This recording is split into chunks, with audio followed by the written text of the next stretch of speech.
En el vídeo de hoy vamos a hablar del tema de la oncología ginecológica. Vamos a hablar del cáncer de ovario, después seguimos por el cáncer de endometrio, después vamos a hablar de la enfermedad trofoblástica gestacional, seguimos por el cáncer ginecológico con patrón hereditario, los sarcomas uterinos, mencionaremos después los tumores borderline y finalizaremos con el VINE y cáncer de vagina. Así que nada, empezamos con ello.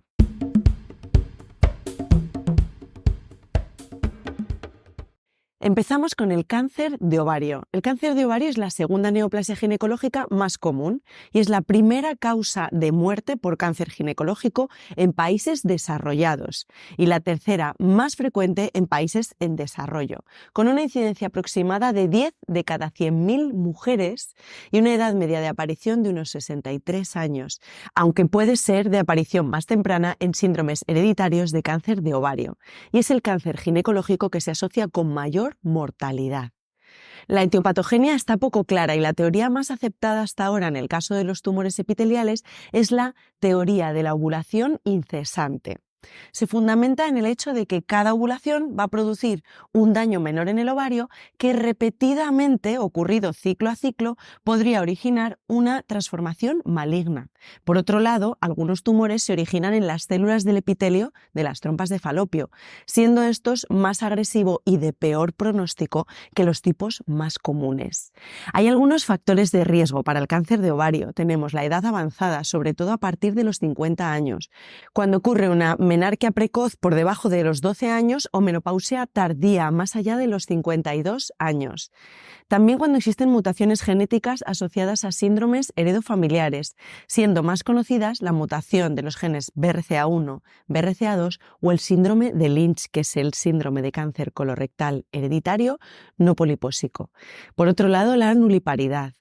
También se menciona como factor de riesgo la endometriosis. Aunque el riesgo global de producir cáncer de ovario es bajo, se asocia además más a los tipos endometrioides y al de células claras. También se ha descrito como factor de riesgo la exposición al amianto, que se asoció con mayor riesgo de muerte por este cáncer, y la historia de radiación pélvica previa, por ejemplo, tras cáncer rectal. Y también existen algunos factores protectores, por ejemplo, las pacientes expuestas a periodos de anovulación, aquellas que toman anticonceptivos orales. En estos casos se produce la reducción de más del 50% del riesgo cuando se han utilizado los anticonceptivos por 10 o más años. La multiparidad reduce un 8% el riesgo por cada embarazo, o la lactancia, reduciendo del 30%, sobre todo si dura más de 12 meses. Algunos tratamientos quirúrgicos también reducen el riesgo, por ejemplo la histerectomía lo va a reducir en un 20%, la salpingectomía o la salpingoforectomía bilateral o la ligadura de trompas también lo reducen un 20%. En la población general no hay evidencia para apoyar un programa de cribado para el cáncer de ovario y esto es importante, es algo que preocupa a nuestras mujeres, pero es que a día de hoy no existe evidencia para poder hacer un cribado en la población general. Existe una clasificación histopatológica de tumores de ovario. La mayoría de los autores clasifica estos tumores de ovario en epiteliales y no epiteliales. El 80-95% de las neoplasias malignas de ovario van a derivar de las células epiteliales del ovario y el resto van a surgir de otros tipos celulares como los tumores de células germinales o los tumores del estroma de los cordones sexuales y son mucho menos frecuentes. El 13% de los tumores malignos de ovario van a ser metástasis de otros tumores primarios, más frecuentemente de estómago, colorectal y mama. Vamos con los tipos epiteliales, las llamadas neoplasias epiteliales. Tenemos los serosos de alto grado, el tipo endometrioide y tumores raros como seroso de bajo grado, tumor de células claras, mucinosos. También hay tumores de células transicionales, el tumor de Brenner. Y aquí tenéis una tabla en la que presentamos los distintos tipos de tumores epiteliales con sus distintas características, como cuál es el precursor, si existe algún tipo molecular, la presentación clínica, cómo suelen diseminarse y cuál suele ser la respuesta a quimioterapia, ya que va cambiando según el tipo de tumor epitelial de ovario que tengamos. Recordad que el carcinoma seroso de bajo grado, el de células claras y el mucinoso se consideran tumores raros. En este tema nos vamos a centrar en el subtipo derivado de células epiteliales más frecuente, el carcinoma epitelial seroso de alto grado. ¿Y cuáles son las neoplasias no epiteliales? Tenemos las neoplasias del estroma gonadal, que son aquellos tumores de la granulosa, de células de Sertoli-Leydig, los gliandroblastomas y androblastomas. También tenemos las neoplasias de células germinales, más frecuentes en mujeres jóvenes de menos de 20-25 años o niñas, como el teratoma, que es un tumor benigno, o teratoma inmaduro, que es el que consideramos maligno, el disgerminoma, tumor del seno endodérmico, coriocarcinoma y el poliembrioma. Y luego tenemos otros que clasificamos en categoría de otros: tumores mesenquimales, los linfomas, sarcomas y tumores metastásicos de ovario. ¿Qué decimos del tumor de Krukenberg? El tumor de Krukenberg se refiere a una neoplasia maligna en el ovario que hizo metástasis desde un sitio primario, clásicamente el tracto gastrointestinal, aunque puede surgir en otros tejidos como la mama. El adenocarcinoma gástrico, especialmente en el píloro, es la fuente más común y la presentación típica del tumor de Krukenberg es como masas bilaterales sólidas. ¿Qué clínica suele producir el cáncer de ovario? Bueno, pues por esto es tan peligroso. El aspecto importante del cáncer de ovario es que suele ser asintomático en los estadios iniciales, lo que va a condicionar en la mayoría de las pacientes y se presenta ya en el estadio 3 en el momento del diagnóstico, lo cual va a empeorar enormemente el pronóstico de estas pacientes. Cuando presenta síntomas, los síntomas más frecuentes van a ser ascitis. Las células tumorales producen líquido ascitis que se acumula en la cavidad peritoneal, se hincha el abdomen de líquido. Se va a producir disnea con derrame pleural. Se puede producir una oclusión intestinal por crecimiento de la masa, presentando náuseas, vómitos. También se puede presentar en forma de tromboembolismo venoso, y es que el riesgo es 3 veces más alto durante el año precedente al diagnóstico. Es más característico en el cáncer de células claras. Y síntomas pélvicos. Puede producir distensión abdominal, urgencia miccional, anorexia, saciedad, dolor pélvico o abdominal. El dolor suele estar presente en el carcinoma de trompa por la distensión que produce en el tejido de la trompa. Y menos frecuentemente se puede presentar sangrado vaginal. En ocasiones, el diagnóstico se realiza como un hallazgo incidental, mediante la detección de una masa anexial sólido-quística durante una exploración rutinaria, estudios de imagen por otros motivos o cirugía con otra indicación. Por esto es que existe tanta mortalidad asociada al cáncer de ovario, porque cuando lo detectamos ya suele ser un estadio avanzado. ¿Cómo hacemos el diagnóstico? El cáncer de ovario suele permanecer asintomático durante los estadios iniciales de la enfermedad, como decimos, y la diseminación suele ser intraabdominal por implantes directos en las vísceras, órganos y paredes abdominales, a partir de las células desprendidas de la superficie del tumor. Por eso es importante evaluar minuciosamente la localización y extensión de la tumoración ovárica en el momento del diagnóstico. ¿Cómo hacemos la evaluación inicial en la consulta? Pues pretende determinar el grado de sospecha clínica de malignidad de esa masa que estamos estudiando en la paciente. Vamos a empezar, como no, por una buena anamnesis. Intentamos detectar si existen factores de riesgo y si existen síntomas asociados. Y luego vamos a hacer un síntoma físico completo. Una exploración abdominal en busca de ascitis o masas, una exploración pélvica para detectar el tamaño y posibles signos de infiltración local, y también vamos a buscar adenopatías en la ingle y supraclaviculares. Haremos una ecografía abdominal o transvaginal en busca de masas pélvicas sospechosas. Son sospechosas de malignidad las imágenes anexiales con un componente sólido o sólido quístico, no hiperecogénico, nodular o papilar, con un Doppler positivo en el componente sólido, con índice de resistencias disminuidos debido a la neovascularización. Pueden aparecer septos gruesos y ascitis. En el tema de ecografía ginecológica se desarrollan estos hallazgos con más detalle. Los marcadores tumorales nos pueden ayudar. El CA125 suele estar elevado en la mitad de las pacientes en estadio 1 y en el 80-90% de las pacientes cuando es un estadio 3 o 4. Después se utilizará también para medir la respuesta del tratamiento o una posible recurrencia, y es de mayor utilidad en pacientes posmenopáusicas. Existe un marcador que se llama el HE4, que es la glicoproteína 4 del epidídimo humano, y se eleva en tumores serosos y endometrioides de ovario, presentando una sensibilidad muy similar al CA125 con mayor especificidad. Puede ser útil en pacientes premenopáusicas en las que se produce una elevación del CA-125 por otros motivos, por ejemplo, la endometriosis o una patología inflamatoria pélvica. Acordaos que los marcadores tumorales no son específicos de los tumores, sino que se pueden elevar por otras condiciones. El CEA, antígeno carcinoembrionario, se eleva en tumores digestivos y metástasis intestinales. Se puede elevar también en pacientes fumadoras, se eleva con el tabaco. Y el CA19-9 es más específico de tumores epiteliales de estirpe mucinosa. Por otro lado, tenemos la alfa-fetoproteína y la beta-HCG. Son útiles en pacientes jóvenes, menores de 30 a 40 años, para descartar tumores germinales. La inhibina y la hormona antimuleriana también pueden ser útiles en los tumores de la granulosa. Si estos marcadores tumorales fueran absolutamente específicos de cáncer de ovario, lo que haríamos es pedir estos marcadores cada tanto tiempo en mujeres para detectar los tumores, pero no son tan específicos, así que es muy importante interpretarlos siempre en el marco del clínico de la paciente, junto con los resultados del resto de pruebas complementarias. Y también tenemos las exploraciones complementarias que permiten determinar el alcance de la enfermedad y planear el tratamiento médico-quirúrgico adecuado. Como exploraciones complementarias, pues tenemos el TAC abdominopélvico. Solemos realizarlo ya que permite estudiar la posible diseminación de la enfermedad fuera de la pelvis, ayudando también a evaluar la resecabilidad quirúrgica primaria. La resonancia magnética nos puede ayudar con la identificación de hallazgos pélvicos o abdominales. Se considera de segundo nivel ante masas ováricas de difícil clasificación por la ecografía. La radiografía de tórax posterior y lateral, habitualmente sustituida en el estadiaje por el TAC de tórax.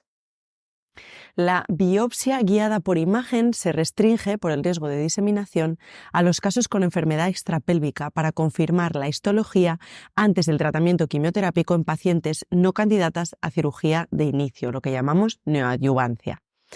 Y luego hay otro tipo de exploración, que es la exploración quirúrgica. Es especial en el cáncer de ovario y es que antes de empezar un tratamiento o para finalizar este estadiaje se hace una exploración quirúrgica mediante laparoscopia. La realizamos sobre masas sospechosas que existan en el ovario. Nos permite valorar la cavidad abdominal antes de plantear una posible cirugía citorreductora, que es lo que llamaríamos un tratamiento quirúrgico primario. Además, durante la exploración quirúrgica diagnóstica de una tumoración anexial sospechosa de la que aún no tenemos un diagnóstico histológico, se debe realizar una inspección completa de la cavidad abdominal. Haremos también un lavado peritoneal o aspiración del líquido ascítico, biopsia de lesiones sospechosas y extirpación del tumor, intentando que no se produzca una rotura intraperitoneal. Debe extraerse íntegro o en un compartimento estanco. El diagnóstico de certeza de malignidad va a ser siempre histopatológico, mediante una biopsia diferida o intraoperatoria. En los centros con posibilidad de biopsia intraoperatoria se puede realizar este abordaje diagnóstico primario y, según el resultado, realizar un abordaje quirúrgico terapéutico en el mismo acto quirúrgico. ¿Cómo realizamos este abordaje quirúrgico en el diagnóstico en estas pacientes en las que todavía no tenemos confirmación pero tenemos alta sospecha?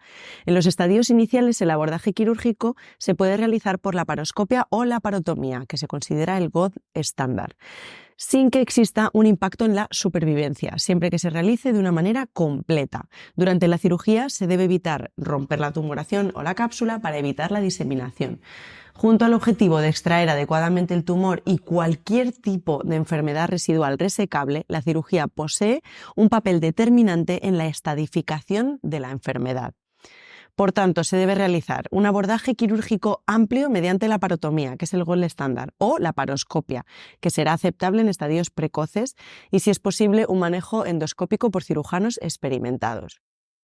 Se realizará una inspección intraabdominal, palpar las superficies peritoneales, mesentéricas y los órganos abdominales en busca de posible diseminación. Un lavado peritoneal para hacer una citología en ese líquido que hay en el peritoneo. Se realizará una omentectomía. Una apendicectomía en caso de tumores mucinosos. Se seguirá de una histerectomía total, en la que se quita el cuello y el cuello del útero, con una anisectomía bilateral. Vamos a quitar ambos ovarios y ambas trompas. Y haremos biopsias peritoneales de zonas sospechosas, aleatorias en caso de que no existan zonas sospechosas, y si no, pues de las zonas que nos levantan la alarma. Haremos biopsia en el peritoneo vesical, en fondo de saco, en ambos parietocólicos, fosa ovárica del lado afecto y cúpula diafragmática. diafragmática. Se realizará la liberación y biopsia de adherencias adyacentes al tumor y la biopsia de cualquier lesión sospechosa. La linfadenectomía pélvica y paraórtica, pues en estadios precoces se va a realizar para la estadificación. Actualmente no está indicada realizarla en estadios avanzados porque parece ser que no tiene un impacto en la supervivencia. ¿Y cómo hacemos el estadiaje definitivo del cáncer de ovario? La estadificación del cáncer de ovario es quirúrgico y patológica, es decir, precisa una valoración quirúrgica para poder realizarla. Y entonces esto nos va a separar el cáncer de ovario en distintos estadios. El estadio 1 va a ser cuando esté limitado a los ovarios. 1A, cuando está limitado a un ovario con la cápsula intacta, ausencia de tumor en la superficie, ni células malignas en ascitis o lavados peritoneales. Llamamos 1B cuando está limitado a ambos ovarios con las mismas condiciones previas. Llamamos 1C cuando está limitado a uno o ambos ovarios con una de las siguientes características. O la cápsula está rota, o hay tumor en la superficie ovárica, o hay células malignas en la ascitis o en los lavados peritoneales. Los subdividimos en 1C1 porque se produce la rotura de la cápsula intraoperatoria. 1C2 cuando la cápsula está rota preoperatoriamente o hay tumor en la superficie del ovario o tubárica. Y 1C3 cuando hay células malignas en la ascitis o lavados peritoneales. La presencia de ascitis no va a modificar el estadio a menos que existan células malignas. ¿Cuándo pasamos al estadio 2? Cuando existe extensión pélvica. Llamamos 2A cuando se afecta al útero y o las trompas, pero no hay células malignas en la ascitis ni en los lavados del líquido peritoneal. 2B cuando afecta a otros tejidos pélvicos. No hay células malignas en la ascitis ni en los lavados. Y el estadio 3 lo llamamos cuando existen metástasis peritoneales confirmadas microscópicas fuera de la pelvis y o metástasis ganglionares. 3A cuando existen metástasis microscópicas peritoneales. 3A1 cuando solo los ganglios linfáticos retroperitoneales están confirmados. Y este 3A1 se divide en un primer estadiaje con metástasis de menos o igual a 1 centímetro o 2 cuando las metástasis son más de 1 centímetro. El 3A2 son metástasis extrapélvicas microscópicas con o sin afectación ganglionar. Y el 3B cuando las metástasis son macroscópicas peritoneales menor o igual a 3 centímetros. Por último, el 3C cuando las metástasis son macroscópicas peritoneales mayor de 2 centímetros y o afectan los ganglios regionales. La metástasis en la cápsula hepática y esplénica se considera en un estadio 3C. Este detalle es importante porque podría caer en alguna pregunta. El estadio 4 significa que ya existe una metástasis a distancia excluyendo las peritoneales. 4A cuando existe un derrame pleural con citología positiva para células malignas y 4B cuando existen metástasis parenquimatosas y órganos extraabdominales, incluidos los ganglios linfáticos inguinales y localizados fuera de la cavidad abdominal. Importante, las metástasis en parénquima hepático se considera un estadio 4B. ¿Y cómo tratamos el cáncer de ovario? Existe una posibilidad de tratamiento quirúrgico. La cirugía en el cáncer de ovario se denomina citorreductora o debulking y se refiere al conjunto de maniobras quirúrgicas que pretenden resecar la mayor cantidad de tumor posible durante la cirugía. Dada la frecuencia con la que este tipo de tumor se encuentra extendido a la cavidad abdominal, puede llegar a ser cirugías de alta complejidad. Y existen 3 tipos de tratamiento quirúrgico. El primero es la citorreducción primaria. Se trata de resecar la mayor cantidad posible de masa tumoral como tratamiento inicial y es la que presenta mejor pronóstico, así que va a ser la opción preferente. La haremos cuando las características de la paciente y del tumor nos lo permitan. Luego tenemos una cirugía secundaria, que es la cirugía que se realiza ante una recidiva de la enfermedad tras haber completado el tratamiento primario. Y luego tenemos lo que llamamos cirugía de intervalo. En pacientes con criterios iniciales de irresecabilidad, que comienzan tratamiento con quimioterapia neoadyuvante, que suele ser platino o paclitaxel, tras 3 o 4 ciclos se realiza un tratamiento quirúrgico para completar después el resto del tratamiento quimioterápico. Actualmente se considera que un subgrupo de estas pacientes podrían beneficiarse de tratamiento IPEC, quimioterapia intraperitoneal con hipertermia durante esta cirugía, aunque es un tema en investigación y muy controvertido. El tratamiento quirúrgico tiene un gran impacto en el pronóstico de estas pacientes. Según el grado de resección que se logre, se va a considerar o una cirugía completa, en la que se logra resecar todo y no hay evidencia macroscópica de tumor residual tras cirugía, es la de mejor pronóstico; una cirugía óptima, cuando al finalizar la cirugía quedan implantes menores a 1 centímetro. Este concepto está cada día más en desuso, ya que la cirugía óptima es la completa, pero aún puede verse en algunos protocolos. Y la cirugía subóptima, en la que quedan implantes mayores o iguales a 1 centímetro. En el tratamiento inicial, los únicos factores independientes relacionados con la supervivencia son el tamaño del tumor residual tras la cirugía y la quimiosensibilidad del tumor al platino. Así, la respuesta a la quimioterapia y la supervivencia están directamente relacionadas con la enfermedad residual que queda tras la cirugía. Además, siempre que sea posible realizar un tratamiento quirúrgico, es preciso insistir en intentar realizar el máximo esfuerzo quirúrgico para obtener una citorreducción completa, ya que los tratamientos complementarios posteriores son más efectivos sobre posibles implantes residuales de pequeño tamaño que sobre volúmenes de enfermedad residual mayores. Es muy importante que el equipo esté bien formado y preparado para este tipo de intervenciones. Y en cuanto al tratamiento médico, pues tenemos la quimioterapia adyuvante. La quimioterapia es el tratamiento complementario más eficaz. Los quimioterápicos utilizados suelen ser paclitaxel y carboplatino intravenosos en 6 ciclos y actualmente, tras demostrar un beneficio terapéutico, se completa con un tratamiento de mantenimiento con antiangiogénicos como bevacizumab, olaparib, niraparib o rucaparib. Siempre que sea posible, se administrará tras el tratamiento quirúrgico. Si la enfermedad está tan extendida que el tratamiento quirúrgico inicial no es posible, se comienza con una quimioterapia y se difiere el tratamiento quirúrgico a la cirugía de intervalo si es que entonces la enfermedad es resecable. Es muy importante individualizar cada caso. En los pacientes donde se ha realizado una cirugía de intervalo, se puede valorar la quimiosensibilidad mediante distintos scores, como el CRH score o el Kelim score. ¿Y cómo hacemos el seguimiento de estas pacientes? Las pautas de seguimiento son similares para todos los estadios. Tras finalizar el tratamiento en remisión completa, se realizan consultas de seguimiento para intentar detectar las recidivas, que la mayoría se van a producir en los 2 primeros años. Estas visitas deben incluir una exploración física con valoración pélvica y marcadores tumorales, sobre todo si los marcadores tumorales estaban elevados en pretratamiento. Fundamentalmente, el marcador tumoral CA125. Otros marcadores, como el CA19-9, tienen interés en tumores de estirpe mucinosa. En tumores no epiteliales son de interés otros marcadores tumorales en función de la estirpe histológica, y la realización de una prueba de imagen se realiza a criterio clínico o elevación de marcador tumoral.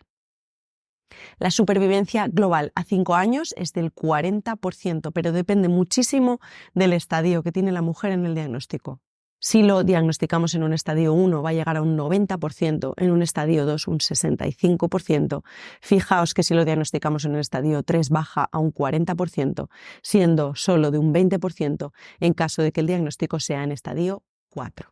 Seguimos con el siguiente tema, el cáncer de endometrio. El cáncer de endometrio es el cáncer ginecológico más frecuente en nuestro medio y el segundo en mortalidad tras el cáncer de ovario. En Europa presenta una incidencia de unos 20 casos por cada 100.000 mujeres al año, con un pico máximo de incidencia entre los 60 y 70 años.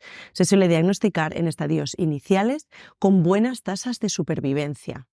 ¿Qué factores de riesgo presenta? Pues principalmente la nuliparidad, con un riesgo relativo de 3, y el exceso a la exposición de estrógenos. Este exceso de estrógenos puede ser por estrógenos endógenos, potenciado por situaciones de anovulación crónica, obesidad, por el proceso de aromatización en el tejido graso periférico, que convierte los andrógenos en estrógenos, por tumores productores de estrógenos, por una menarquia precoz o por una menopausia tardía, que tiene también un riesgo relativo de 2-3, o por estrógenos exógenos, como la terapia hormonal con estrógenos sin oposición de la progesterona o el tamoxifeno. Se considera factor de riesgo la edad, el antecedente de radioterapia pélvica, y parece que pacientes con diabetes mellitus o hipertensión arterial también presentan mayor riesgo. El cáncer de endometrio también se asocia con algunos síndromes hereditarios como el síndrome de Lynch o el síndrome de Cowden. Se consideran factores de protección del cáncer de endometrio el uso de anticonceptivos hormonales orales, la multiparidad, la edad avanzada en el último parto, la lactancia materna, utilizar un DIU de cobre, la actividad física y llevar una dieta equilibrada. ¿Qué tipos histológicos tenemos de cáncer de endometrio? En 2020, la OMS actualizó la definición de tipos histológicos de cáncer de endometrio, por lo que se recomienda no seguir utilizando la clasificación clásica de Bowman de tipo 1 endometrioide y tipo 2 no endometrioide. De esta manera, se crea una nueva clasificación según el tipo histológico, distinguiéndose las histologías favorables, que son los cánceres endometrioides de bajo grado, de las histologías desfavorables, que son los grados 3, serosos, células claras, carcinosarcomas y los tumores indiferenciados. Los carcinomas endometrioides y carcinomas serosos suponen el 95% de todos los casos de cáncer de endometrio. ¿Qué decimos del carcinoma endometrioide? Pues es el tipo más frecuente y se va a presentar en el 80% de los casos. Suelen ser carcinomas endometrioides de bajo grado en el 60% de los casos, predominantemente de tipo glandular. Se aconseja sustituir los grados de diferenciación G1, G2, G3. Recordad que considerábamos G1 cuando existe menor o igual a 5% de células de crecimiento sólido, G2 cuando existe del 6 al 50% de células de crecimiento sólido y G3 cuando existe mayor de 50% de crecimiento sólido. Se recomienda cambiar esta clasificación por la aplicación de 2 grados, bajo grado, que eso correspondería con los grados 1 y 2, y alto grado, que sería el grado 3, más simplificado. ¿Qué lesiones son precursoras? Pues son lesiones precursoras del carcinoma endometrioide, las lesiones proliferativas endometriales. Se definen 2 tipos. La hiperplasia endometrial sin atipia, debido a un estímulo estrogénico excesivo que supone un aumento de riesgo de carcinoma endometrial en 3-4 veces. Se puede hacer un manejo hormonal con progestágenos y un seguimiento estrecho. Esto se va a desarrollar más profundamente en el capítulo de patología benigna. Y luego tenemos la hiperplasia endometrial con atipia o neoplasia endometrioide intraepitelial. Se considera la lesión auténticamente precursora del cáncer de endometrio. Cuando se trata con una histerectomía, hasta el 30% de pacientes muestran focos de carcinoma endometrioide en la pieza quirúrgica, en el útero que hemos extraído. Aunque los focos de tumor suelen ser de bajo grado y con escaso comportamiento invasor, si el diagnóstico se realiza mediante una biopsia endometrial, se debe ofrecer siempre un tratamiento quirúrgico mediante histerectomía. Por otro lado, tenemos el carcinoma seroso, que va a ser el 15% de los tumores endometriales y es el subtipo de peor pronóstico. Son tumores de alto grado por definición. También tenemos el carcinoma de células claras. Es un subtipo de tumores con un patrón arquitectural heterogéneo y son también de alto grado por definición. Y luego existen otros, pues como los indiferenciados o el carcinosarcoma. Aparte de esta clasificación, en el cáncer de endometrio tenemos una clasificación molecular. Se definen 4 grupos según la caracterización molecular del cáncer de endometrio. El polemutado, que es el polemut o ultramutados, se caracterizan por un número de mutaciones muy elevadas, presentando en el 100% de mutaciones del gen pole. Dicho gen codifica para la enzima DNA polimerasa epsilon, implicada en la replicación del DNA. Suele verse en mujeres más jóvenes y delgadas y son mayoritariamente carcinomas endometrioides de alto grado, con invasión linfovascular, abundantes TIL, que son linfocitos infiltrantes del tumor, y a pesar de sus características histológicas, su pronóstico es muy bueno. Luego tenemos otra clase, que es la inestabilidad de microsatélites, MSI, MMRD hipermutado. Presentan alteración de algunos genes de la función MMR, Mismatch Repair. Las proteínas MMR se encargan de la reparación de errores del DNA. Están codificadas por varios genes que se conocen como microsatélites. Generalmente son carcinomas endometrioides de alto grado y carcinomas desdiferenciados o indiferenciados con pronóstico intermedio. Estos tumores se van a asociar con el síndrome heredofamiliar de Lynch. Luego también tenemos el NSMP, patrón molecular no específico o con bajo número de copias, copy number low. Presentan baja carga mutacional. Generalmente son carcinomas endometrioides de bajo grado con positividad para receptores de estrógenos y progesterona. Son de un pronóstico intermedio bueno y suele verse en mujeres jóvenes con un IMC elevado asociado a estrógenos exógenos. Este grupo es heterogéneo y es posible que otros marcadores moleculares como receptores hormonales, L1-CAM, beta-cateninas, ayuden a clasificar mejor este grupo en un futuro. Y luego también tenemos la alta variación en el número de copias, copy number high o serosos-like o P53ABN. Suelen ser carcinomas serosos y un subgrupo de carcinomas endometrioides de alto grado. Tiene alteraciones frecuentes en P53 y tiene un pronóstico muy desfavorable. Se presenta en mujeres mayores y más delgadas y cuando los estadios son más avanzados. ¿Qué decimos de los signos y síntomas del cáncer de endometrio? El sangrado vaginal anómalo suele estar presente en el 75-90% de los casos. Va a ser el síntoma principal.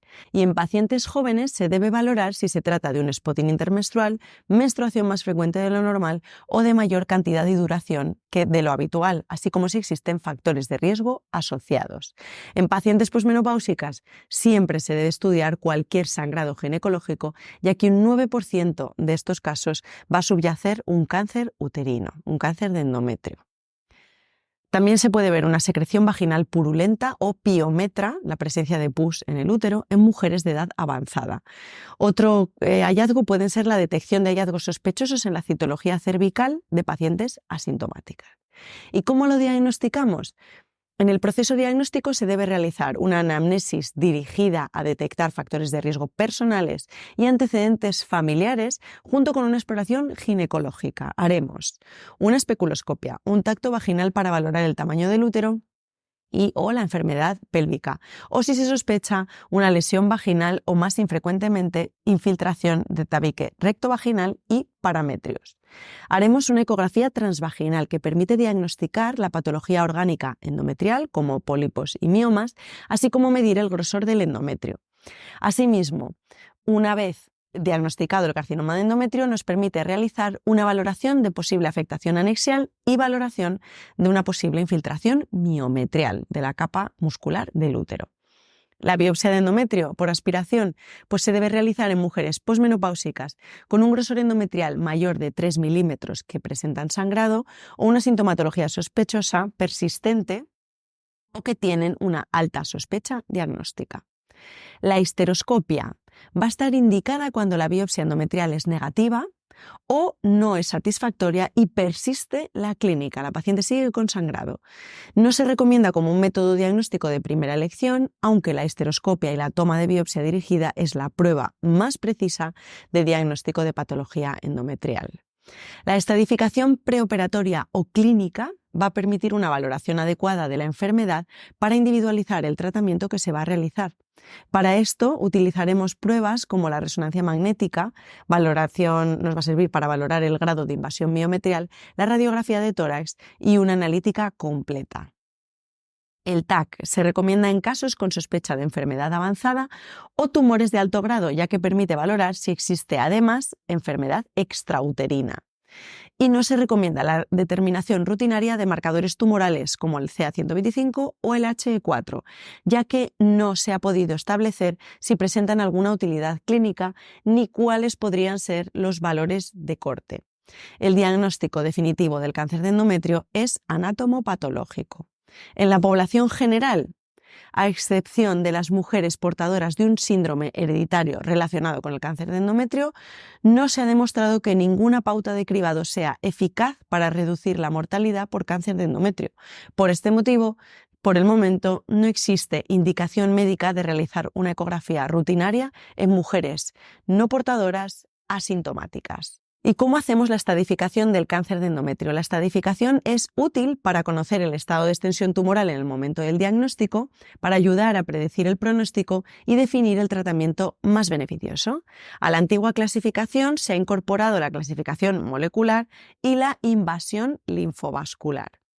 En la tabla podéis ver la clasificación del estadiaje del cáncer de endometrio en estadios 1, 2, 3 o 4.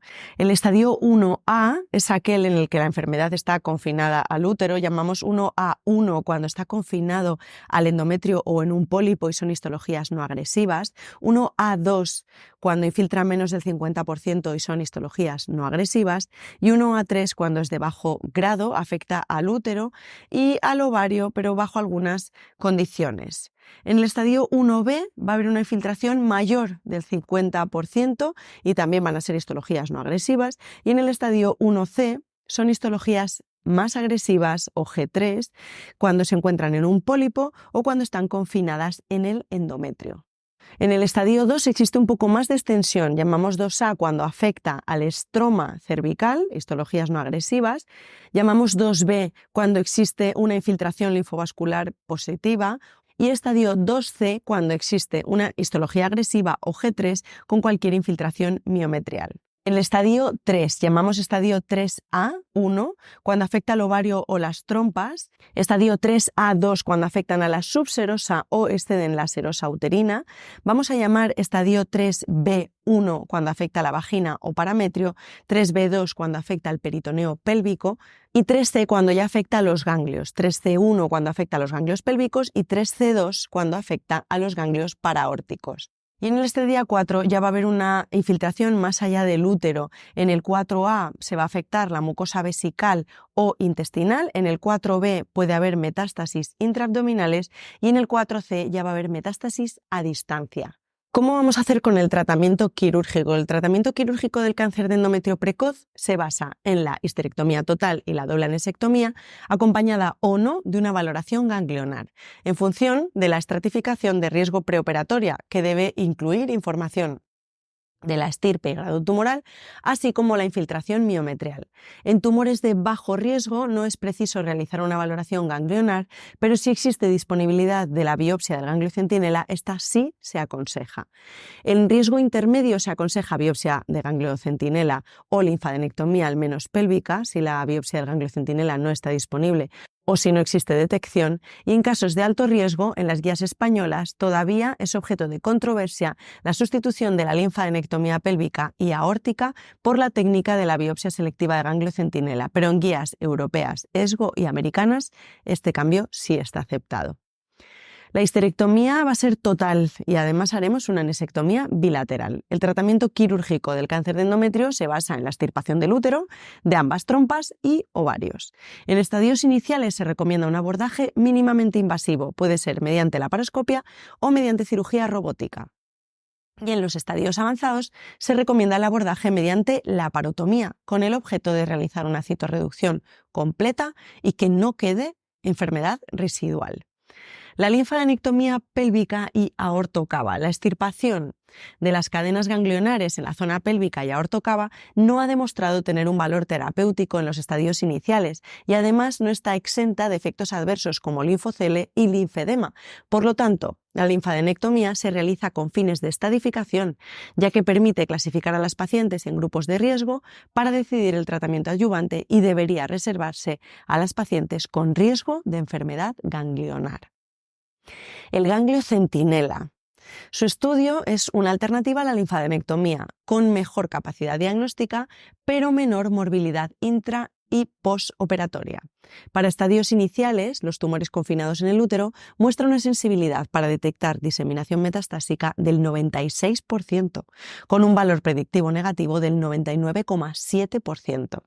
Parece que el factor más importante para esta detección bilateral es el tipo de trazador que se utiliza, siendo el verde de indocianina el que presenta mayor drenaje bilateral. El lugar de la inyección también es importante, con mayor detección si se inyecta cervical a las 3 y 9 horarias que si es uterino. Otras opciones son el colorante azul o el tecnecio 99. El verde de indocianina precisa además una cámara de fluorescencia para su detección. ¿Y qué tratamiento adyuvante vamos a utilizar? Una vez realizada la cirugía de estadificación y el estudio de la pieza quirúrgica, se establecen los grupos de riesgo de recaída en función de las características histológicas del tumor, la invasión miometrial, la afectación ganglionar y el patrón molecular. Los tumores de riesgo bajo no precisan tratamiento adyuvante, solo seguimiento. Si el riesgo es intermedio, se realizará un tratamiento adyuvante exclusivo con braquiterapia, que es la radioterapia que se administra desde el interior de la vagina para disminuir el riesgo de recaída vaginal. Si el riesgo es intermedio o alto, se recomienda braquiterapia con radioterapia externa y quimioterapia en algunos casos.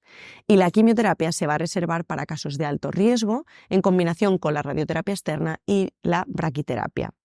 En pacientes con estadios avanzados 3-4 o aquellos casos en los que tras la cirugía presentan enfermedad ganglionar residual o afectación de márgenes, se recomienda radioterapia externa y quimioterapia. En las pacientes que no se pueden operar o que no desean realizar un tratamiento quirúrgico, generalmente por edad avanzada o comorbilidades, puede plantearse una estrategia terapéutica mediante radioterapia exclusiva.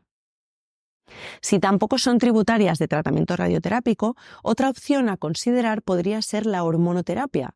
Se pueden utilizar gestágenos como el acetato de megestrol, el acetato de medroxiprogesterona o inhibidores de la aromatasa. Suele utilizarse en mujeres de edad muy avanzada que no quieren hacer tratamientos más invasivos. El riesgo de recaída es mayor en aquellas pacientes con estadios avanzados en el diagnóstico y es más frecuente en los 3 primeros años tras el diagnóstico inicial. La forma más común de presentación suele ser un sangrado anormal, vaginal, rectal o vesical. En casos de recaída vaginal aislada o locorregional no radiadas, previamente el tratamiento de elección va a ser la radioterapia, mientras que si ya recibieron la radioterapia, el tratamiento de elección va a ser la cirugía. En casos de recaída sistémica, además de la quimioterapia y la hormonoterapia, estudios recientes han demostrado buenos resultados con el uso de la inmunoterapia y con fármacos como dostarlimab y pembrolizumab. La asociación de pembrolizumab y lenvatinib ha sido aprobado por la FDA en tratamiento de cáncer de endometrio avanzado o metastásico. ¿Qué hacemos durante el seguimiento? El objetivo del seguimiento consiste en una detección precoz de una recidiva de la enfermedad y adicionalmente controlar el impacto del tratamiento en la calidad de vida. No se ha demostrado ningún protocolo de seguimiento que sea superior a los demás. Estudios que aleatorizan un seguimiento intensivo frente a un seguimiento minimalista han demostrado los mismos resultados en términos de supervivencia. Las recaídas más frecuentes son a nivel pélvico, sobre todo en cúpula vaginal, y el 75% van a ser sintomáticas. Por esta razón, el seguimiento se realiza monitorizando los síntomas clínicos y con la exploración física. Se debe informar a la paciente sobre los síntomas de alarma como sangrado vaginal, hematuria, rectorragia o hematoquecia, dolor pélvico, pérdida de peso inexplicable, anorexia, estreñimiento persistente de nueva aparición o disnea o tos recurrente. Se debe realizar una exploración física completa, palpando las cadenas ganglionares sin olvidar la exploración abdominal. Y la exploración ginecológica incluirá la valoración con espéculo, el tacto bimanual y la biopsia de cualquier lesión sospechosa. No se recomienda realizar una citología vaginal de rutina, ya que las recurrencias vaginales se suelen detectar mediante la exploración física. Y tampoco se recomienda el seguimiento de marcadores tumorales como el CA125, salvo casos con elevación al diagnóstico o que presentan una histología serosa. Las pruebas de imagen tampoco se recomiendan de forma rutinaria y se debe individualizar su realización en pacientes de alto riesgo. En las pacientes diagnosticadas de cáncer de endometrio, el riesgo de desarrollar una segunda neoplasia es mayor, por lo que es importante fomentar hábitos de vida saludable, un ejercicio físico regular, prevención del síndrome metabólico, mantener un peso corporal adecuado, la deshabituación tabáquica y consejo nutricional son fundamentales para mejorar la calidad de vida de estas pacientes. Y vamos a hablar ahora sobre la preservación de la fertilidad en las pacientes jóvenes.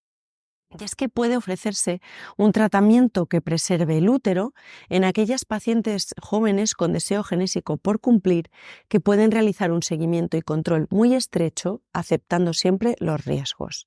Se puede realizar en caso de lesiones precursoras, cuando hay una hiperplasia típica, o en tumores de bajo grado, siempre que exista ausencia de infiltración miometrial y ausencia de infiltración linfovascular.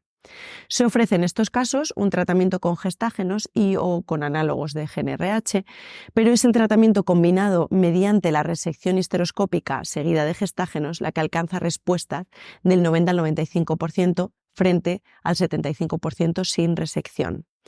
Si en 6-12 meses no hay respuesta, aquí sí se aconseja la cirugía definitiva. Y una vez finalizado el deseo gestacional, se debe completar el tratamiento debido al elevado riesgo de recaída. En el texto del tema vais a encontrar una tabla que os resume los tipos de tumores endometriales que existen según la clasificación molecular, que os puede resultar bastante útil para estudiarlo mejor, porque ya veis que con todas las actualizaciones el cáncer de endometrio ha cambiado bastante. Seguimos el tema con la enfermedad trofoblástica gestacional. Cambiamos de tercio, aunque seguimos en la oncología ginecológica. La enfermedad trofoblástica gestacional es una patología que se caracteriza por el crecimiento y desarrollo anormal del trofoblasto después de una fertilización anormal o una fecundación anómala. Se origina a partir del trofoblasto placentario, que se compone por citotrofoblasto, sincitio trofoblasto y trofoblasto intermedio. El sincitio trofoblasto es el que invade el estroma endometrial en la implantación del blastocisto y es el que produce la beta-HCG. El citotrofoblasto es el encargado de formar las vellosidades coriónicas y el trofoblasto intermedio se localiza en las vellosidades, el lecho de implantación y el saco coriónico. Cuando proliferan, cualquiera de los tres puede producir una enfermedad trofoblástica gestacional o una neoplasia trofoblástica gestacional, que no son lo mismo. La enfermedad trofoblástica gestacional suele ser de buen pronóstico, pero tiene un potencial agresivo dada su capacidad de invasión y persistencia. Por eso os lo contamos dentro del tema de oncología ginecológica. Se presenta con una prevalencia muy baja, en torno a 1 de cada 1000 embarazos, y es más frecuente en Asia que en Europa o América. La enfermedad trofoblástica gestacional se clasifica principalmente en gestación molar, que incluye la mola hidatiforme en el 80% de los casos, puede ser completa y puede ser mola parcial, y la neoplasia trofoblástica gestacional, que es cuando se trata de una mola invasiva, coriocarcinoma o tumores trofoblásticos. El 50% de las enfermedades trofoblásticas gestacionales presentan el antecedente de gestación molar previa. Ante una gestación molar, la enfermedad trofoblástica gestacional se desarrollará en el 15-20% de los casos si era una mola completa y 5% si era una mola parcial. Los principales factores de riesgo van a ser la edad materna, cuando tiene menos de 16 años o más de 40 años.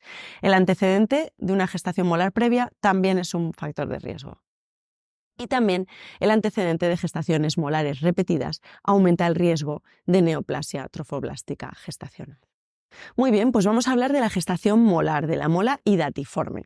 En la gestación molar existe una placenta anómala con grados variables de hiperplasia trofoblástica y edema vellositario. Se va a clasificar en completa y parcial y son entidades distintas desde un punto de vista clínico, citogenético y morfológico. Además, existe la mola invasiva, que es la variante de esta mola con capacidad de infiltrar el miometrio y diseminarse a distancia. En ocasiones, la gestación molar asocia también la aparición de unos quistes ováricos que se llaman quistes tecaluteínicos. Pueden aparecer hasta en un 50% de los casos y suelen desaparecer espontáneamente, a veces incluso tras el paso de varios meses. ¿Qué llamamos mola completa? Pues en este caso, en el caso de la mola completa, un óvulo vacío se fecunda por un espermatozoide que a continuación duplica su ADN, resultando en un cariotipo androgénico diploide, que suele ser 46XX y en el 10% será 46XY. Excepcionalmente puede ocurrir que un óvulo vacío es fecundado por 2 espermatozoides, lo que llamamos dispermia. Y hay una forma recurrente por una mutación familiar con espermatozoides diploides. La HCG sérica va a ser mayor de 100.000 en más del 90% de los casos. Fijaos que esto es muy característico de la mola, una superelevación de la beta-HCG. Y macroscópicamente se compone por vellosidades coriónicas, marcadamente hidrópicas, que es lo que le confiere el aspecto de racimo de uva. Esto también es muy característico y se puede preguntar cuando una mujer sufre como un aborto y tiene sangrado vaginal y está expulsando por vagina como pellejos de uva. Esto es muy característico de la mola. En el estudio histológico se visualizan las vellosidades aumentadas de tamaño y edematosas con moderada e intensa hiperplasia trofoblástica. Suele haber numerosas mitosis y atipia citológica muy acentuada. No se va a acompañar de desarrollo de tejidos fetales ni tejido placentario no vellositario.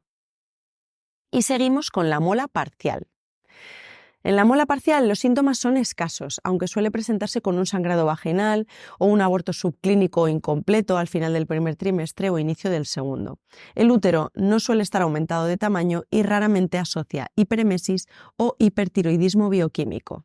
Casi siempre se forma por un óvulo que es fecundado por 2 espermatozoides, resultando en un cariotipo triploide, triploidea diándrica, con 2 cromosomas paternos y 1 materno. Habitualmente va a ser 69XXY. En este caso puede haber desarrollo de estructuras o células fetales y la HCG tisular es débil y además el riesgo de desarrollar coriocarcinoma es muy bajo. Y por último tenemos la mola invasiva, que puede considerarse una neoplasia trofoblástica gestacional. Suele aparecer a partir de una mola completa que invade los vasos uterinos o invade el miometrio y puede llegar a metastatizar. El 10% de las molas va a evolucionar a mola invasiva y alrededor del 15% se diseminará a los pulmones, aunque con más frecuencia va a hacerlo a vagina, vulva o ligamento ancho. En la anatomía patológica es preciso encontrar vellosidades infiltrando el miometrio o espacios extrauterinos. A veces se diagnostica por la persistencia de la elevación de HCG sérica tras la realización de un legrado. Debido a su potencial invasivo, para el tratamiento la vamos a considerar una neoplasia trofoblástica gestacional. ¿Cómo diagnosticamos las molas? La clínica principal es la metrorragia, la hiperemesis y el útero aumentado de tamaño. En la exploración frecuentemente se va a detectar un sangrado vaginal asociado a un tamaño uterino mayor de lo correspondiente a la edad gestacional. En la ecografía transvaginal, esto también es bastante típico de preguntas en el MIR. La ecografía transvaginal es la técnica preferida para realizar el diagnóstico de sospecha y se va a detectar la típica imagen en tormenta de nieve en el interior del útero, que va a ser más común en la mola completa. En caso de que aún no exista esta imagen, se puede detectar una placenta con aspecto quístico, ausencia de partes embrionarias o un saco gestacional deformado como signos de gestación molar temprana. Se valora también la presencia de quistes tecaluteínicos en el ovario, el tamaño uterino, la posible extensión pélvica y la vascularización mediante el Doppler. Y hay algunas pruebas de laboratorio que podemos hacer.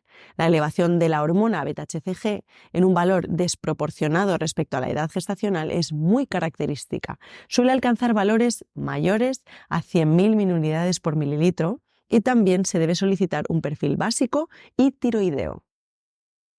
La evacuación uterina permitirá el tratamiento y la confirmación definitiva del diagnóstico tras el estudio histológico de la muestra que analicemos.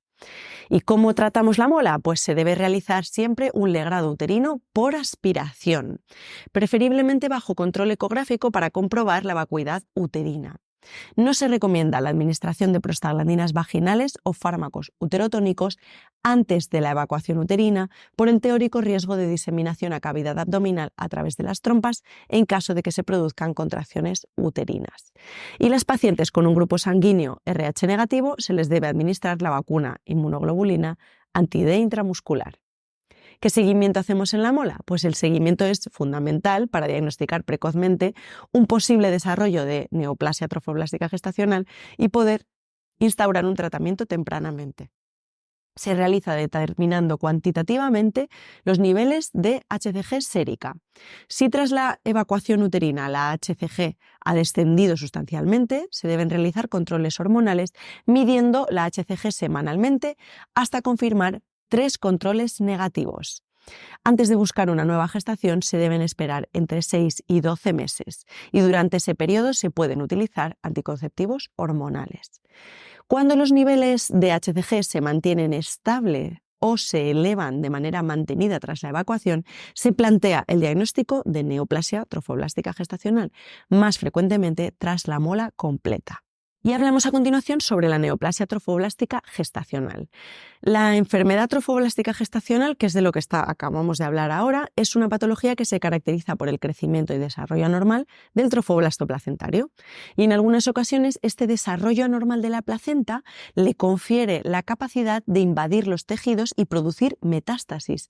Y esto es lo que llamamos neoplasia trofoblástica gestacional. Aunque es una patología muy infrecuente, existen casos de neoplasia trofoblástica gestacional después de abortos espontáneos, después de embarazos ectópicos o incluso después de gestaciones a término. Los factores de riesgo de neoplasia tras una gestación molar son la edad mayor de 40 años, un antecedente de gestaciones molares previas, valores de HCG mayores de 100.000, un tamaño uterino mayor de lo que corresponde a edad gestacional y tener unos quistes ováricos bilaterales decaluteínicos mayores de 8 centímetros en el momento del diagnóstico. Y existen 4 tipos de neoplasia trofoblástico gestacional: la mola invasiva, el coriocarcinoma, el tumor trofoblástico del sitio placentario y el tumor trofoblástico epitelioide. El tipo más frecuente es el coriocarcinoma, que es de buen pronóstico, aunque puede ser agresivo si no se trata. Suele darse tras antecedente de la gestación previa a término o mola completa y presenta riesgo elevado de metástasis en pulmón, vagina y cerebro. ¿Cómo lo diagnosticamos? La clínica suele ser un sangrado vaginal anómalo o síntomas producidos como consecuencia del sangrado de los sitios de metástasis trofoblásticas en pulmón, abdomen o cerebro. Esto ocurre debido a que las metástasis producidas por la neoplasia trofoblástica están muy vascularizadas y sangran con facilidad. Y esto debemos recordarlo en el momento del diagnóstico porque se deben evitar las biopsias en estas lesiones. Normalmente, la prueba diagnóstica y terapéutica inicial es el legrado uterino por aspiración, que se realiza tras la sospecha de enfermedad trofoblástica gestacional, ya que el análisis histológico nos va a proporcionar el diagnóstico definitivo de neoplasia si existe. Si tras el diagnóstico de enfermedad trofoblástica gestacional se produce una elevación de HCG en los controles o existe sospecha de progresión a neoplasia, se debe realizar un examen ginecológico para descartar masas pélvicas o metástasis vaginales, se debe realizar una radiografía de tórax para descartar la metástasis pulmonar y la determinación de HCG para comprobar si existe mantenimiento en meseta o elevación post-tratamiento y un estudio ecográfico para valorar imágenes intrauterinas y quistes ováricos. Recordad que no se debe intentar biopsiar o extirpar las metástasis vaginales por el alto riesgo de sangrado. Como estudio de extensión se puede realizar un TAC o una resonancia magnética. ¿Y cómo vamos a clasificar el riesgo? Pues las neoplasias trofoblásticas gestacionales se clasifican en función del riesgo. Se considera bajo riesgo un score menor de 7 puntos. En la tabla que os mostramos vamos a ver que se miden varios factores de riesgo y se le da una puntuación de 0 a 4. Y los factores de riesgo son la edad de la mujer, los antecedentes de embarazo, el intervalo que ha pasado en meses desde el fin del embarazo hasta el inicio de la quimioterapia, la HCG pretratamiento, el tamaño de la metástasis más grandes, la localización de las metástasis, el número de las metástasis y si existe un tratamiento previo de quimioterapia.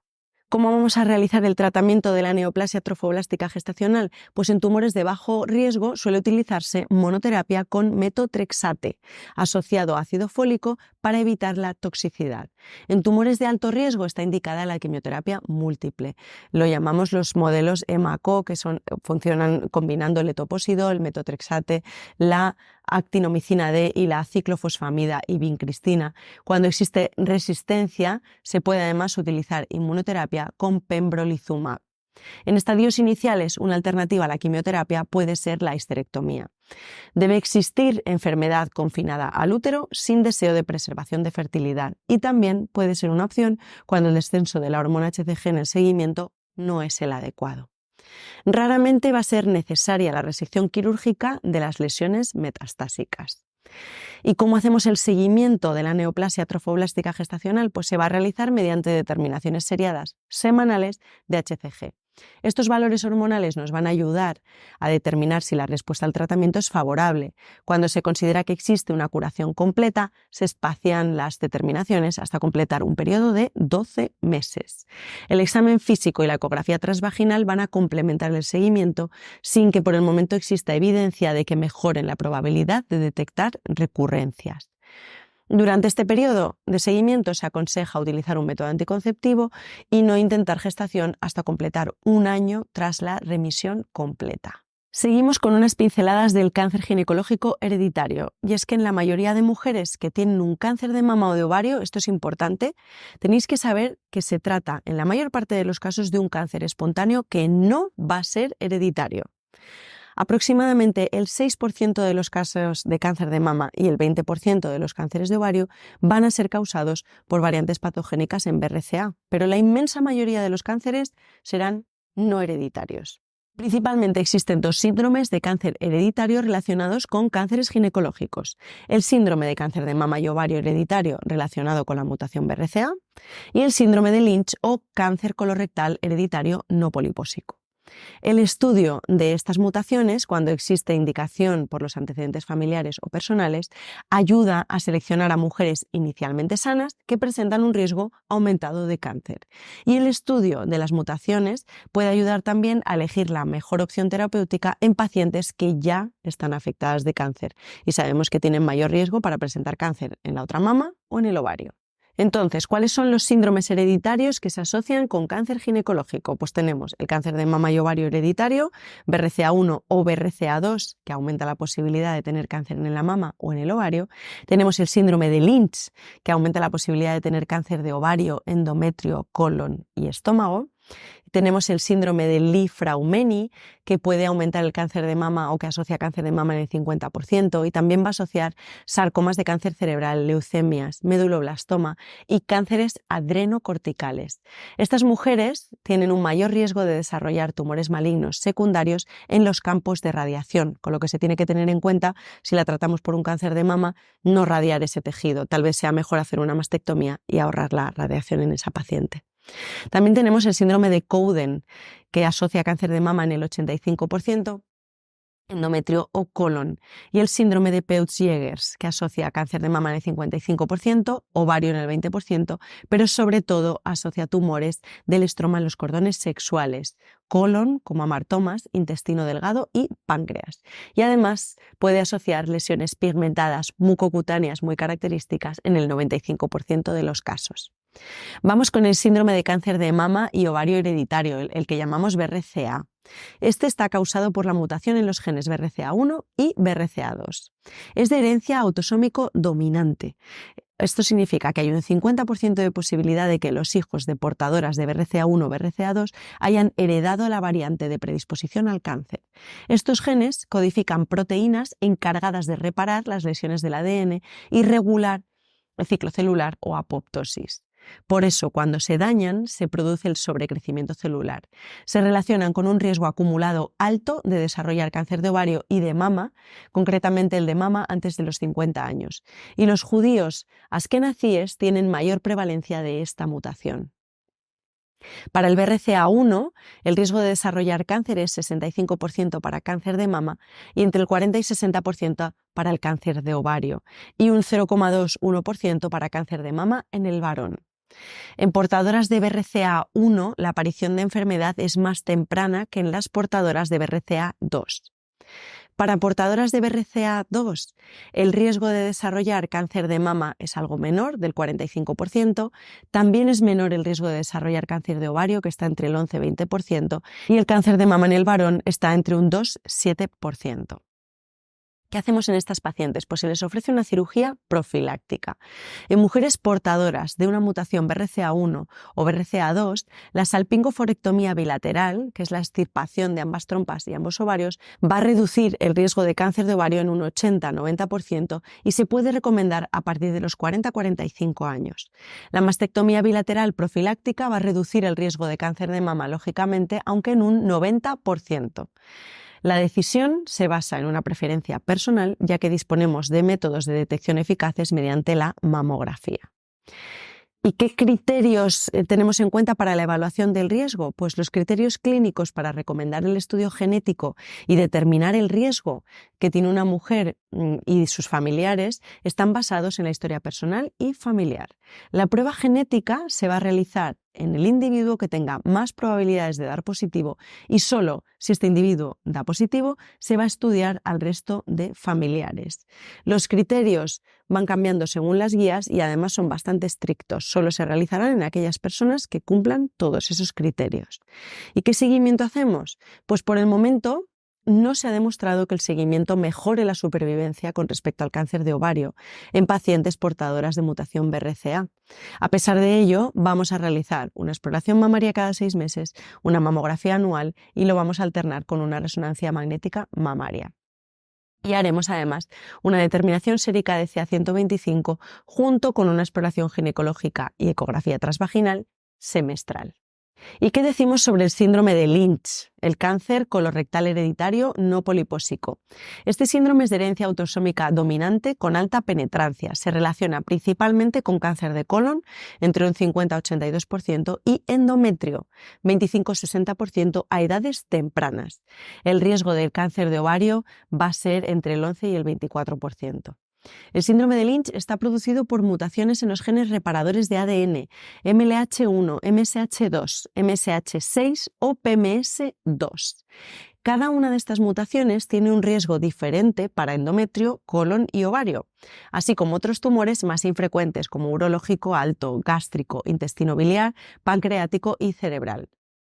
Estas mutaciones dan lugar a la inestabilidad de microsatélites y esto se puede detectar en el estudio inmunohistoquímico del tejido tumoral, permitiendo seleccionar las pacientes que se pueden beneficiar de un análisis genético posterior. Es decir, en el tejido del tumor analizan si existe esta alteración genética y si existe, analizan ya el sistema de la mujer para ver si es que se asocia con un síndrome de Lynch. Las células con deficiencias en estos genes pierden la capacidad de reparar debidamente los errores espontáneos que ocurren durante el proceso de replicación del DNA, acumulando mutaciones que afectan sobre todo a secuencias microsatélites. ¿Qué cirugía profiláctica se ofrece en estas mujeres? En estos casos, la histerectomía con salpingoforectomía bilateral se recomienda una vez finalizado el deseo genésico o a partir de los 40 años. Y en el síndrome de Lynch, la mastectomía profiláctica no tiene indicación. ¿Cómo la seguimos? Pues aunque el seguimiento no ha demostrado mejorar la supervivencia en estas pacientes, se suele ofrecer un seguimiento mediante colonoscopia, examen pélvico, biopsia endometrial, ecografía y marcador CA125 anual. Y cambiamos de tema, vamos a seguir hablando de los sarcomas uterinos. Los sarcomas uterinos son tumores malignos muy poco frecuentes. Al tener su origen en los tejidos mesodérmicos del útero, pueden surgir del estroma endometrial, de la fibra muscular lisa o del tejido conjuntivo que existe entre las fibras lisas.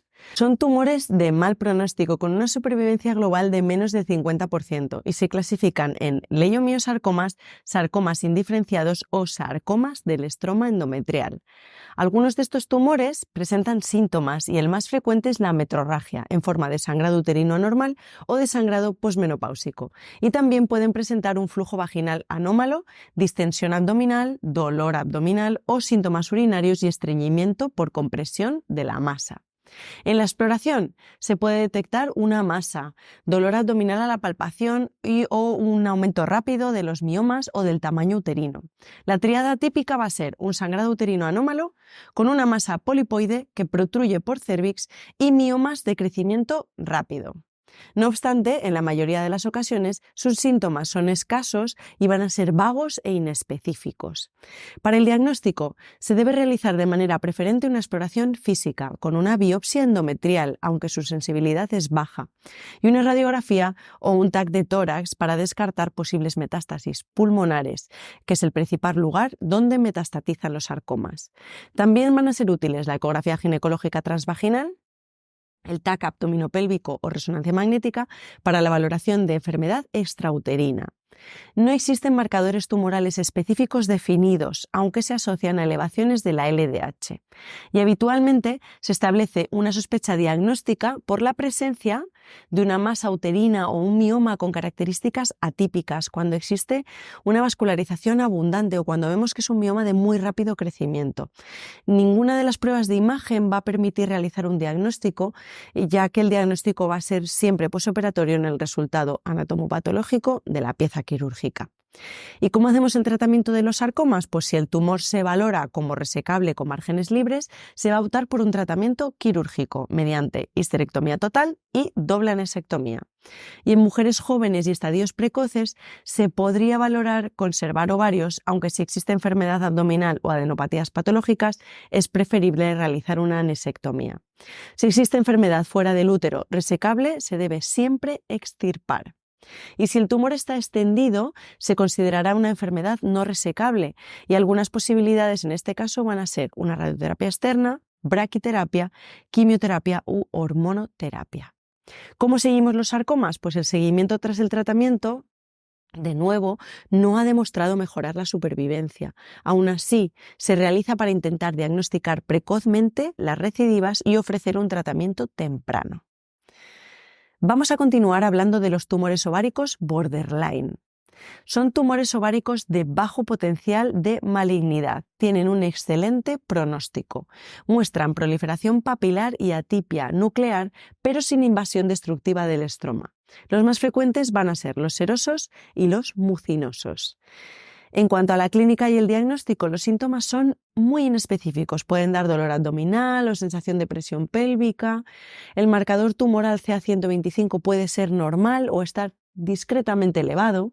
Si está muy elevado, nos debe hacer sospechar de un carcinoma de ovario, no de un tumor borderline. Y el diagnóstico definitivo se realizará tras el análisis histológico definitivo de la pieza. En el tratamiento, su tratamiento va a ser quirúrgico, similar al del cáncer de ovario, pero sin linfadenectomía. Será una esterectomía con doble anesectomía, omentectomía y biopsias peritoneales. En mujeres con deseo gestacional es posible tratar de preservar la fertilidad conservando el útero y el ovario contralateral. Y es razonable completar la cirugía después de finalizar el deseo genésico. Tienen un excelente pronóstico y son refractarios al tratamiento quimioterápico, por lo que no está indicado realizar ningún tipo de tratamiento adyuvante tras el tratamiento quirúrgico. La supervivencia global es superior al 90%. Y para el seguimiento, pues es fundamental diferenciar los grupos. Los tumores borderline con bajo riesgo de recidiva, que son los estadios 1, 2A sin implantes y sin microinvasión, de los tumores borderline de alto riesgo de recidiva, que son los estadios 2B, 4 o cualquier estadio que presente implantes y microinvasión. Las pacientes que no presentan implantes ni focos de microinvasión presentan bajo riesgo de recidivar, pero aquellas en las que sí existían implantes y o focos de microinvasión existe un alto riesgo de recidiva, por lo que en estos casos se realizará un seguimiento estricto. Vamos a continuar hablando de la neoplasia intraepitelial BIN y el cáncer de vulva.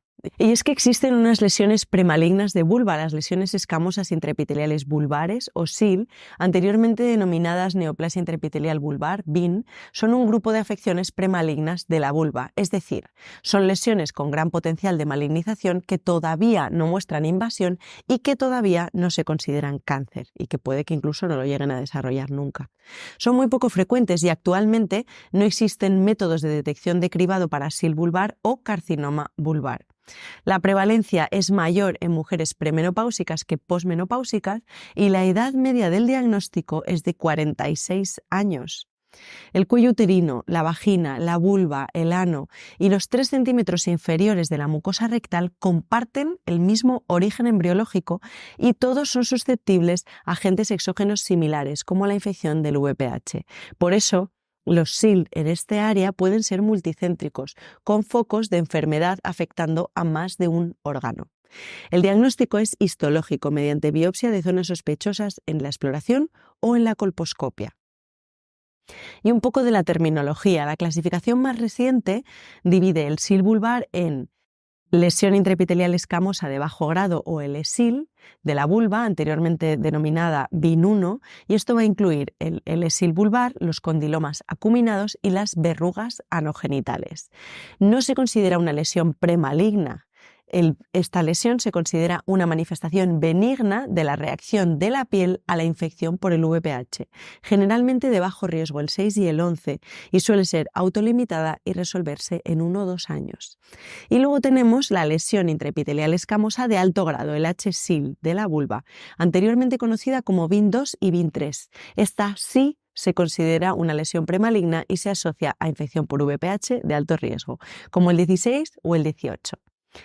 También tenemos el BIN diferenciado, anteriormente llamado BIN simple. Incluye lesiones no asociadas a VPH, pero sí con dermatosis vulvares como el líquen escleroso, que es una lesión premaligna. En general son lesiones en mujeres más añosas, unifocales y con mayor riesgo de malignización. Una aclaración importante. Las lesiones grado 1 y grado 2 en endometrio y en ovario se consideran de bajo grado y 3 de alto grado, mientras que en vulva y cérvix las lesiones grado 1 se consideran bajo grado y las 2-3 se consideran alto grado. En la actualidad se tiende a una clasificación binaria de alto o bajo grado. Y existen una serie de factores de riesgo y prevención que nos pueden ayudar para el cáncer de vulva. Los factores de riesgo para el SIL vulvar de alto grado, que son el HSIL o el VIN2.3 anterior, incluyen la infección persistente por el VPH, así como factores que contribuyen a esta, como el tabaco y la inmunodeficiencia. Y también es un factor de riesgo tener un líquen escleroso. ¿Cómo lo tratamos y lo seguimos? Existen 3 tipos de tratamiento. Un tratamiento excisional, haciendo una exéresis de la lesión procurando bordes libres de enfermedad, que suele ser la de elección. Puede ser un tratamiento ablativo con láser CO2 o un tratamiento tópico con imiquimod o fluorouracilo. Esta es una opción más conservadora con menores tasas de éxito. Dada la alta tasa de recurrencias tardías, se requiere un seguimiento a largo plazo mediante un examen ginecológico con inspección visual de la vulva. Esto en cuanto a las lesiones premalignas, pero ahora vamos a hablar sobre el cáncer escamoso de vulva. Al ser una enfermedad relativamente desconocida para la población, un gran número de pacientes van a acudir ya con metástasis ganglionares en el momento del diagnóstico. Es, por suerte, muy infrecuente, menos del 1% de los cánceres de la mujer, y afecta con más frecuencia a mujeres ancianas. La causa del cáncer de vulva es desconocida, pero se asocia con lesiones VIN, de las que hablábamos, líquen escleroso o infección persistente por VPH. El diagnóstico de confirmación es tras el examen anatomopatológico mediante biopsia, y el estudio histológico más frecuente es el escamoso, en un 85%, aunque también hay tumores glandulares. ¿Qué síntomas puede producir? El síntoma más frecuente es el prurito de larga evolución. Cuando las pacientes acuden a consulta, a veces ya está avanzado por la demora. No, es un picor, ya se me pasará, ya iré más tarde al médico, y se demora la consulta.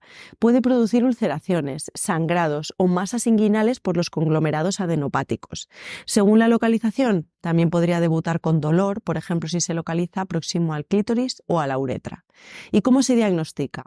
Pues el diagnóstico se obtiene fundamentalmente mediante la realización de biopsia, habitualmente mediante la realización de un punch. Ya sabemos que debemos realizar un punch en toda lesión sospechosa que veamos en la vulva. Lo más importante en cuanto al pronóstico son las metástasis ganglionares. Si no hay afectación ganglionar, el 90% de las pacientes van a sobrevivir 5 años o más. ¿Y cómo tratamos el cáncer de vulva? Pues principalmente es un tratamiento quirúrgico, mediante la excisión de la lesión con márgenes libres. Se debe procurar 1 centímetro de tejido sano siempre que sea posible. Y en tumores con un estadio mayor a un 1A, es decir, más de 1 milímetro de infiltración del estroma, debe realizarse un estudio ganglionar, ya que es el principal factor pronóstico en el cáncer de vulva. Si existe enfermedad en los márgenes de la lesión, además debería realizarse una ampliación del margen para asegurar unos márgenes libres. El estudio ganglionar se debe realizar mediante la biopsia selectiva del ganglio centinela, excepto en tumores mayores de 4 centímetros, en ganglios clínicamente positivos, ya que hallaremos directamente la linfadenectomía, o en tumores multifocales. Y finalizamos hablando de las neoplasias intraepiteliales de vagina y del cáncer de vagina. Empezamos pues las lesiones premalignas de vagina. La neoplasia intraepitelial vaginal o VIN se define por la presencia de atipia de células escamosas en la vagina sin que exista invasión y es muy infrecuente. Se puede clasificar en lesión intraepitelial escamosa vaginal de bajo grado o el ESIL, el VIN 1, suelen ser causadas por VPH no oncogénicos y suelen desaparecer espontáneamente, y lesión intraepitelial escamosa vaginal de alto grado HSIL o VIN 3, que involucra más de 2/3 del epitelio.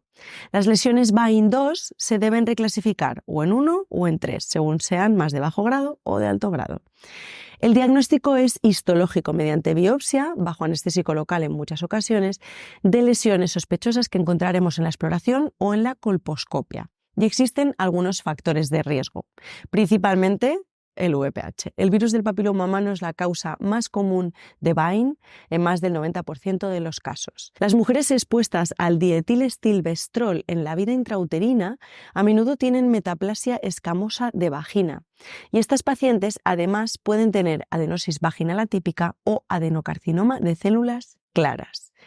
¿Cómo lo tratamos estas lesiones premalignas de vagina? Pues el VIN de bajo grado con una actitud expectante, ya que se suelen resolver espontáneamente.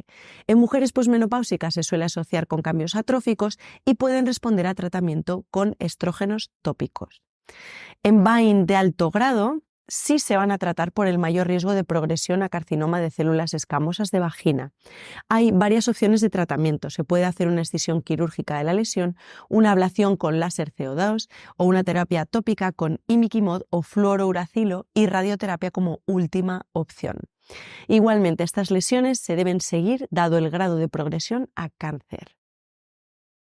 ¿Y qué pasa cuando ya llegamos a un cáncer de vagina? El cáncer primario de vagina es muy infrecuente.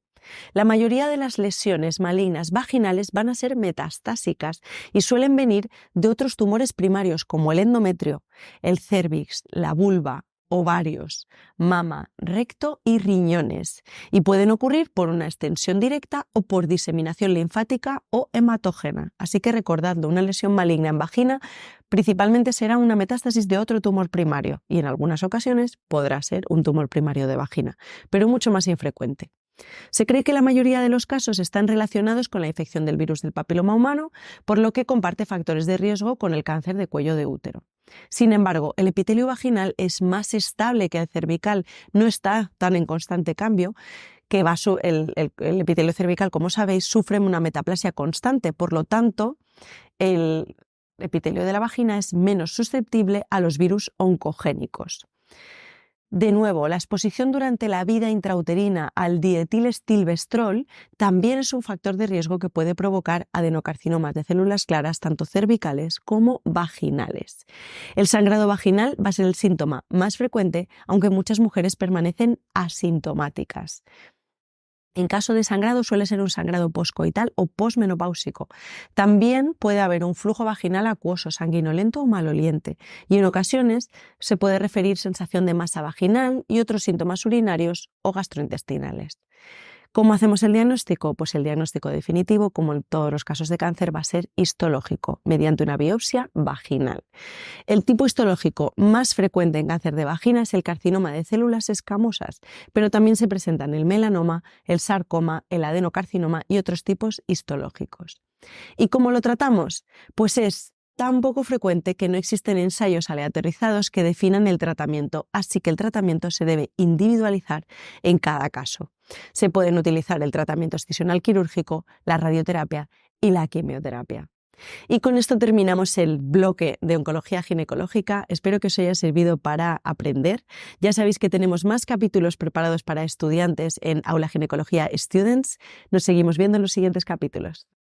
Aula Ginecología Students es la herramienta que nos hubiera gustado tener cuando éramos estudiantes. Para aprovechar al máximo Aula Ginecología Students, te recomendamos adquirir el manual. Encuentra el enlace en la descripción. Aula Ginecología Students no busca simplemente ayudarte a aprobar racaneando un 5 en el examen. Aula Ginecología Students está pensado para que aspires a triunfar, a que la saques del estadio.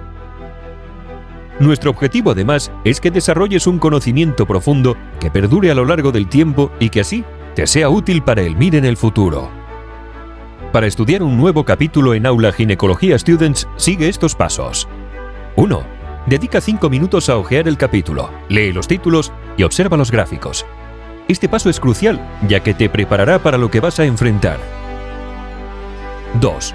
Escanea el código QR para ver el vídeo correspondiente en tu móvil, o mejor aún, reproduce el vídeo en tu ordenador visitando www.aulaginecología.com y accediendo a la sección Students. 3. Mientras ves el vídeo, subraya en el manual y toma notas. La explicación en el vídeo será muy similar a lo que encuentras en el manual, así que no necesitarás tomar apuntes. 4. Al final de cada capítulo encontrarás preguntas MIR desde el año 2010. Te animamos a intentar responderlas y luego ver el vídeo de corrección para comprender y aprender de tus errores. 5. Después de estudiar todos los capítulos, haz el examen de 60 preguntas que encontrarás al final del libro. Esto te ayudará a fijar conceptos y a afrontar la segunda vuelta de una forma más eficientes. ¡No lo dejes! Para correr una maratón se entrena corriendo. Para hacer un examen se debe entrenar haciendo exámenes. También recomendamos ver el vídeo de corrección. 6. Es más efectivo dar 2 lecturas generales al manual que una en profundidad. Esto te ayudará a obtener una perspectiva más amplia de la materia. 7. Siempre sugerimos estudiar a fondo y dar tantas vueltas al material como sea posible. Sin embargo, 3 lecturas suelen ser suficientes para obtener una calificación sobresaliente en cualquier examen. En las segundas y terceras lecturas puedes acelerar la velocidad del vídeo para optimizar el tiempo. Hemos puesto todo nuestro empeño y cariño en hacer de Aula Ginecología Students una herramienta excepcional para estudiantes sobresalientes. Esperamos que la disfrutes.